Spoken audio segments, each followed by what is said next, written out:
What does police shootings, stand your ground shootings, and white people calling the police on African Americans all have in common? Stay tuned to the big picture.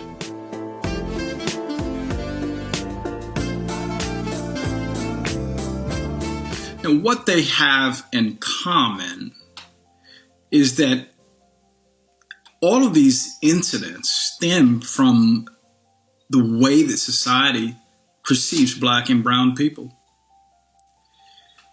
They stem from something that was said by the U.S. Supreme Court back in 1857. The Chief Justice writing for the Supreme Court said that a black man has no rights that a white man is bound by law to respect.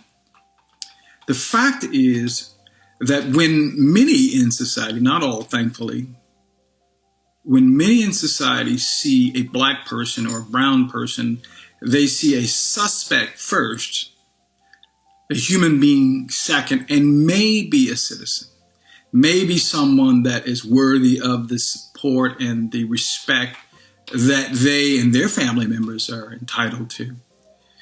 In other words, we are thought of as less than. I think about another historical impediment or barrier that has contributed to this. When they were deciding how African American slaves would be treated for purposes of apportioning congressional districts, they determined that African Americans would be considered 3/5 human. And that was a mathematical formulation for the sake of determining how many representatives a particular state or a particular area would have in Congress. But that 3/5 human designation seems to apply, not just as relates to how many representatives one particular state or one particular area has in Congress, but as it relates to how we are treated.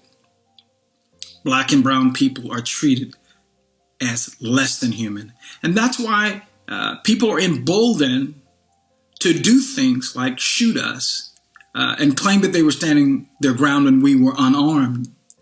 Shoot us in the back when we're running away and claim that they feared for their lives. Call the police on us because we were just in the store and we look like shoplifters. Call the police on us because we fall asleep in a common area at a university. Call the police because we are trying to get out of the rain because it's storming. Because whatever some people see us, they see a suspect first and a citizen, if that, second. Let me finish with this thought. What do you call a white man with a gun walking down the street in rural America? Many would call him a patriot, simply recognizing or exercising, rather, his constitutional right to bear arms. What do you call a black man walking down the street in the inner city with a gun in his hand?